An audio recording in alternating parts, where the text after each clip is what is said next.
अगर आपको वीडियो पसंद आई हो तो लाइक करें, सब्सक्राइब करें और आपको कोई भी डाउट हो तो कमेंट सेक्शन में जाकर ज़रूर पूछें।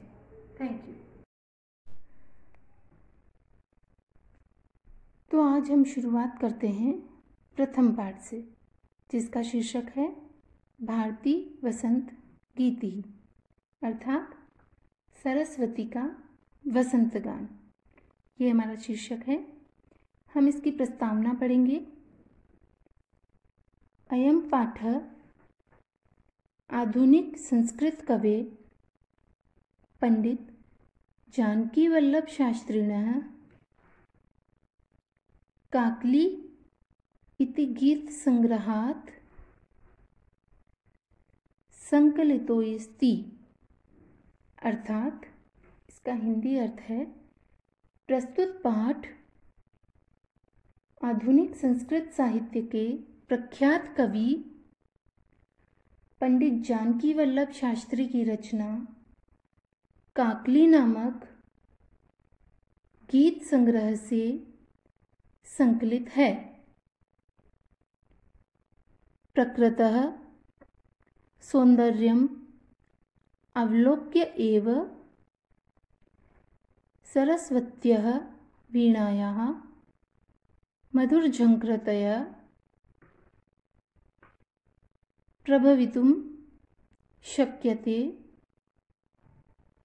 इति भावनापुरस्सरं कविः प्रकृतेः सौन्दर्य वर्णयन् सरस्वती वीणावादनाय संप्रार्थयते, अर्थात इसमें सरस्वती की वंदना करते हुए कामना की गई है कि हे सरस्वती, ऐसी वीणा बजाओ जिसमें मधुर मंजरियों से पीत पंक्ति वाले, अर्थात पीली पंक्ति वाले आम के वृक्ष, कोयल का कुंजन, वायु का धीरे धीरे बहना, अमराइयों में काले भ्रमरों का गुंजार और नदियों का जल वसंत ऋतु में मोहक हो उठे। स्वाधीनता संग्राम की पृष्ठभूमि में लिखी गई यह गीतिका एक नवीन चेतना का आह्वान करती है तथा ऐसे वीणा स्वर की परिकल्पना करती है जो स्वाधीनता प्राप्ति के लिए जन समुदाय को प्रेरित करे। अब हम इसका श्लोक देखते हैं। निनादय नवीनामय वाणी वीणाम मृदुम गाय गीतिम ललित नीति लीनाम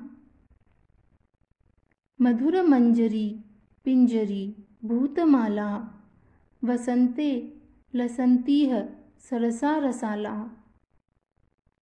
कलापः ललित कोकिला काकली नाम नीनादय। अब हम इसका हिंदी अनुवाद देखते हैं। नीनादय नवीनामय वाणी वीणा, अर्थात हे सरस्वती, नवीन वीणा को बजाओ। मृदु गाय गीति ललित नीति लीनाम, अर्थात सुंदर नीतियों से युक्त गीत मधुरता से गाओ। मधुर मंजरी पिंजरी भूतमाला, अर्थात इस वसंत काल में मधुर आम्र पुष्पों से पीली बनी हुई सरस आम के वृक्षों की पंक्तियां सुशोभित हो रही हैं। वसंते लसंतीह सरसा रसाला, और उन पर बैठी हुई एवं मधुर ध्वनियां करती हुई कलापः ललित कोकिला काकली नाम नीनादय, कोयलों के समूह भी सुशोभित हो रहे हैं। हे सरस्वती, आप नवीन वीणा बजाइए एवं मधुर गीत गाइए। इसका भावार्थ इस प्रकार है कि भारत देश में वसंत ऋतु का अत्यधिक महत्व है। इस समय प्राकृतिक शोभा सभी के मन को सहज ही आकर्षित करती है आम के वृक्षों पर मंजरियाँ सुशोभित होती हैं तथा उन पर बैठी हुई कोयल मधुर कुंजन से सभी के मन को मोह लेती है। कवि ने यहाँ इसी प्राकृतिक सुषमा का सुंदर वर्णन करते हुए वाग्देवी सरस्वती से नवीन वीणा बजाकर मधुर गीत सुनाने के लिए प्रार्थना की है। अब हम दूसरा श्लोक देखते हैं। वहती मंद मंद सनीरे समीरे कलिंदात्म जायास वानिरतीरे नताम पंक्ति मालोक्य मधुमाधवीनाम निनादय। इसका हिंदी अनुवाद देखते हैं। वहती मंद मंद सनीरे समीरे अर्थात बैंत की लताओं से युक्त यमुना नदी के तट पर कलिंदात्म जायास वानीर तीरे, बैंत की लताओं से युक्त यमुना नदी के तट पर जल कणों से युक्त नताम पंक्ति मालोक्य मधुमाधवी नाम निनादया। जल कणों से युक्त शीतल पवन के धीरे धीरे बहते हुए तथा मधुर मालती की लताओं को झुकी हुई देखकर, हे सरस्वती आप कोई नवीन वीणा बजाइए। अर्थात इसका भावार्थ ये है, यहाँ कवि ने यमुना नदी के तट की वसंतकालीन प्राकृतिक शोभा का मनोहारी चित्रण किया है।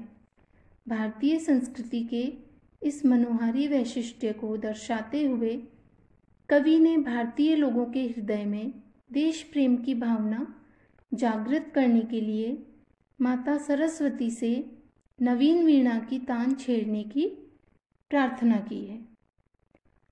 अब हम तीसरा श्लोक देखते हैं। ललित पल्लवे पादपे पुष्पपुंजे मलय मारुतोच्चुम्बिते मंजुकुंजे स्वनन्तिन्त तिम्प्रेक्ष्य मलिना मलिनाम निनादय। अर्थात इसका हिंदी अर्थ देखते हैं। ललित पल्लवे पादपे पुष्पपुंजे, इसका अर्थ है चंदन वृक्ष की सुगंधित वायु से स्पर्श किए गए, चंदन वृक्ष की सुगंधित वायु से स्पर्श किए गए मन को आकर्षित करने वाले पत्तों से युक्त वृक्षों, पुष्पों के समूह तथा सुंदर कुंजों पर काले भोरों की गुंजार करती हुई पंक्ति को देखकर, हे सरस्वती नवीन वीणा को बजाओ। इसका भावार्थ है, इस गीतिका में कवि ने भारत देश के हिमालयी प्रांतों की महकती प्रकृति का सुंदर चित्रण करते हुए वहाँ वसंत के समय चंदन वृक्षों के स्पर्श से शीतल व सुगंधित वायु का, कोमल कोपलों वाले पादपों, बगीचों तथा उन पर गुंजार करती भ्रमर पंक्तियों का उल्लेख किया है। अब हम चौथा श्लोक देखते हैं।